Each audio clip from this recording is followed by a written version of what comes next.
Okay, let's dive in. We're looking today at this idea of slow productivity.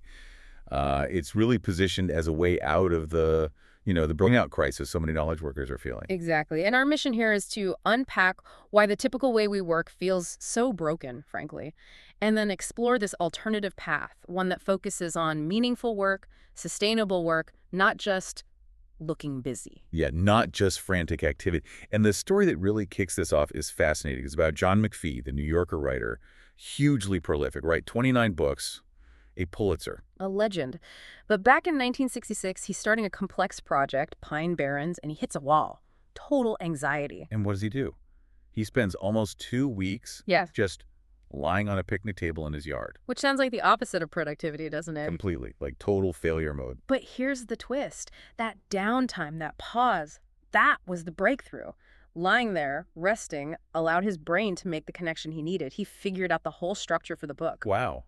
So the insight didn't come from pushing harder. No, it came from stepping back, from intentional reflection. He realized he could weave everything through this one character he'd met, Fred Brown. And that kind of anxiety McPhee felt, that panic-facing complexity, it feels like that's just baseline for many of us now. Absolutely. We see it everywhere. The Great Resignation, quiet quitting. It's a reaction, especially after the whole shift to remote work, the Zoom apocalypse, as some called it. Right, you finish back-to-back meetings and just think, what did I actually do today? And that confusion points straight at the core problem the book tackles. Pseudo-productivity. Pseudo-productivity, okay, define that. It's when visible activity, long hours, instant email replies, being constantly available on Slack becomes the substitute for actual value. Because often the real value of knowledge work is hard to measure. So we fall back on what we can see. Busyness. Exactly. And it's toxic because it's based on these vague metrics, or often no real metrics at all. It's applying an old factory mindset where it just doesn't fit. Which leads right into this whole measurement problem. I mean, what is the unit of productivity for someone writing code, or developing a marketing strategy, or managing a team? It's notoriously difficult. Peter Drucker pointed this out way back in 1999, said we'd barely even started figuring out how to measure knowledge worker productivity. And didn't another researcher, Tom Davenport, basically admit defeat?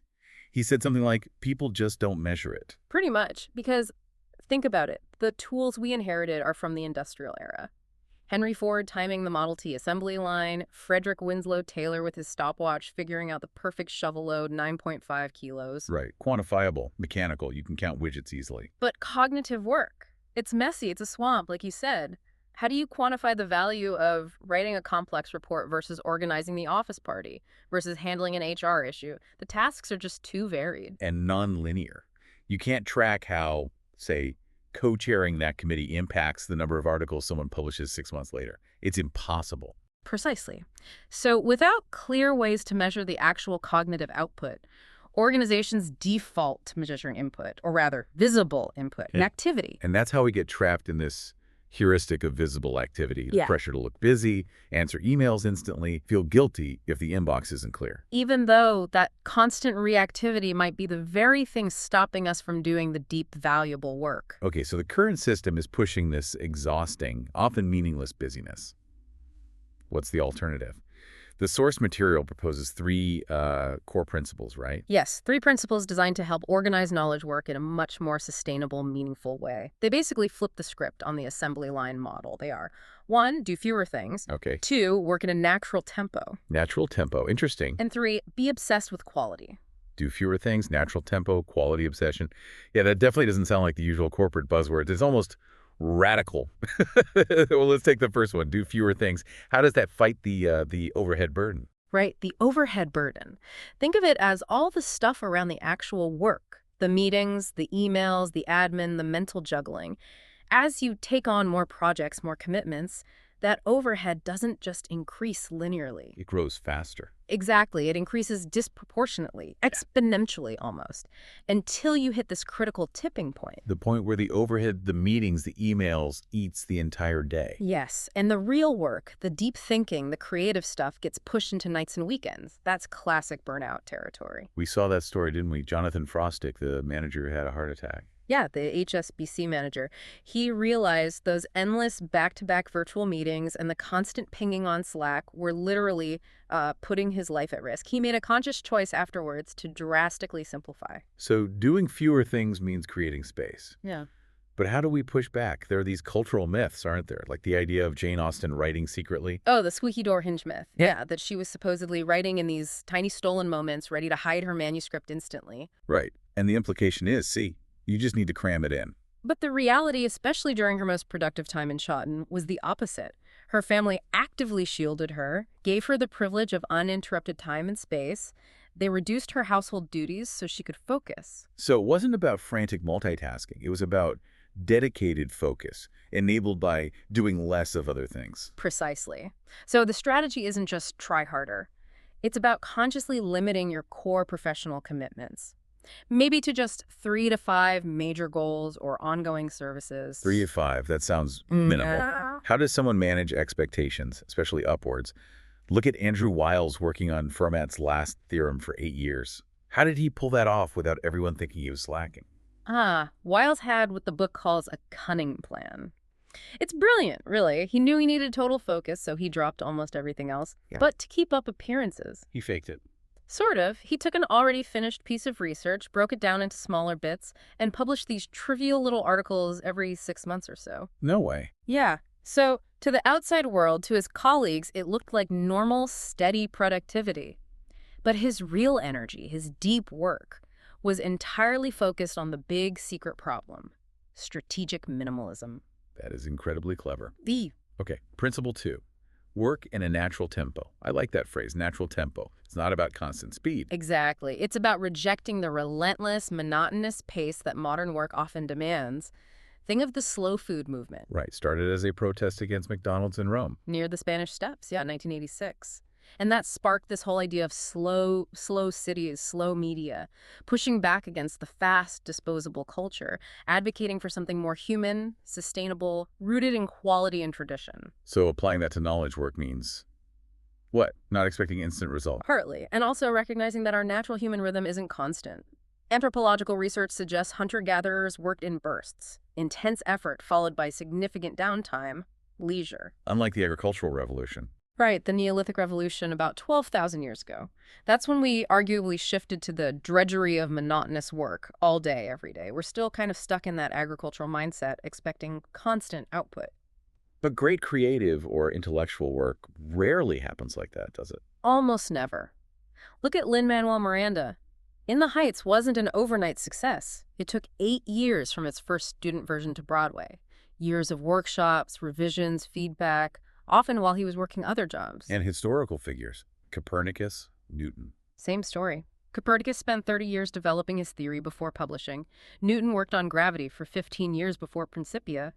Galileo took 17 years on his pendulum law. Great work takes time. It needs to simmer, to evolve. So how do we build that nonlinear rhythm into our work? The book suggests working in seasons. Yeah, inspired by people like Georgia O'Keeffe. She had these intense painting periods in the summer at Lake George, followed by a different pace when she returned to the city in the fall. The idea is to intentionally build variation into your year periods of high intensity, periods of rest or lower intensity, periods focused on different types of work. Avoiding the constant grind. Exactly. And it also means challenging this myth of spontaneity. Like Jack Kerouac and On the Road. Mm-hmm. The story is he just typed it out in 3 weeks on one long scroll. That's the romantic image, fueled by caffeine and inspiration. But the reality. Much slower, much more deliberate. Yes, he typed a draft quickly, but the novel itself was written over 3 years, and then he spent 6 more years editing it through multiple versions. 6 years of editing. Right. That spontaneous-looking final product often comes from incredibly slow, dedicated, painstaking craft. Fast reading, slow writing. Which leads perfectly into the third principle. Be obsessed with quality. Because if quality is the driving force, then that frantic, rushed pace just isn't an option, is it? It's structurally incompatible. Quality inherently demands slowness, care, and attention. Think about Jules' early career. Living in her van, playing coffee shops. Yeah. And Atlantic Records offers her $1 million signing bonus. Huge money. And she turned it down. Why? Because she wanted to be cheap for the label. Her reasoning was that if she wasn't a huge financial investment up front, they'd give her more time, more freedom to develop her craft properly. She said she wanted her art came first, her motto, hardwood grows slowly. Wow. Buying time to focus on quality. That connects to Ira Glass's point about taste, doesn't it? Absolutely. The famous Ira Glass quote about the gap. He says, everyone who gets into creative work starts because they have good taste, they recognize quality, but their own skills haven't caught up yet. There's a gap between their ambition and their execution. Exactly. And closing that gap, improving quality, requires constantly working to refine your internal standard, your definition of brilliance, and that takes time and effort. So how do you actively cultivate that taste, that standard? One strategy is deliberate exposure. Seek out high-quality work, even outside your immediate field. The author mentions studying film structure, like Tarantino's non-linear Reservoir Dogs, to find new ways to approach his own nonfiction writing.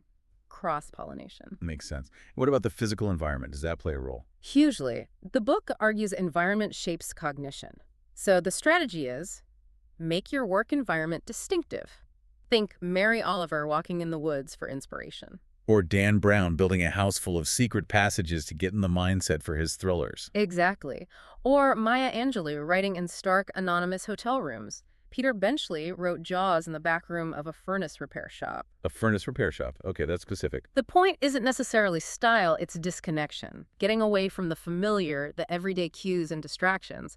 Weird is better than stylish, as the book puts it. That unfamiliarity helps sever those associative memory links that pull your focus away. Reduces the mental clutter. Okay. And the last strategy, under quality, betting on yourself, raising the stakes. Right. This is about creating conditions where high quality feels like the only option. Like Alanis Morissette abandoning her earlier, safer pop sound to create something raw and authentic. Which led to Jagged Little Pill. Yeah. A massive risk, but it paid off because the commitment was total. Precisely. The higher stakes forced a higher level of effort and artistry. Or Jewel turning down the $1 million. These are big bets. But it doesn't have to be that dramatic. Like Stephenie Meyer writing Twilight. Yeah, she wrote late at night after her kids were asleep. The stake was her own sacrificed sleep. That made the writing time incredibly precious and pushed her to make the most of it. Or Paul Jarvis, the web designer who deliberately raised his rates to reduce his client load, betting that the freedom was worth more than maximum income. Prioritizing quality of life and work over sheer volume. It's a conscious choice to make quality the priority, even if it means less visible output or potentially less immediate income. Okay, so wrapping this up, we have these three principles. Do less, work in a natural tempo, and obsess over quality. This whole philosophy feels like a really powerful counter-narrative to the burnout culture. Who is this primarily for, though? Does it work for everyone? It's most applicable, realistically, for knowledge workers who have a reasonable degree of autonomy over their work. Freelancers, creatives, academics, small business owners, maybe some managers or leaders who can shape their team's workflow. It's harder in very rigid structures, obviously. Right, but for those who can implement it, it's a path away from pseudo-productivity. And back towards meaningful accomplishment. We started with John McPhee lying on that picnic table. But his actual process later, meticulously typing notes, cutting them into snippets, arranging them on a huge plywood board, that wasn't laziness. No, it was a slow, deliberate, highly structured method for building quality. Exactly. It was the opposite of frantic multitasking. It was systematic construction. So the final takeaway for you listening. Maybe it's not about how fast you're moving, or like the book says, how many people we impress along the way with our nervous busyness. It's about where you end up. McPhee himself said, if you collect a small amount of meaningful effort for 365 days, you end up with a pretty full bucket. Maybe the real challenge isn't finding ways to go faster. Maybe it's having the courage to slow down. If the fast way isn't working, perhaps it really is time to try the slower path. What's one small, meaningful thing you could commit to doing slowly, with real focus, starting today?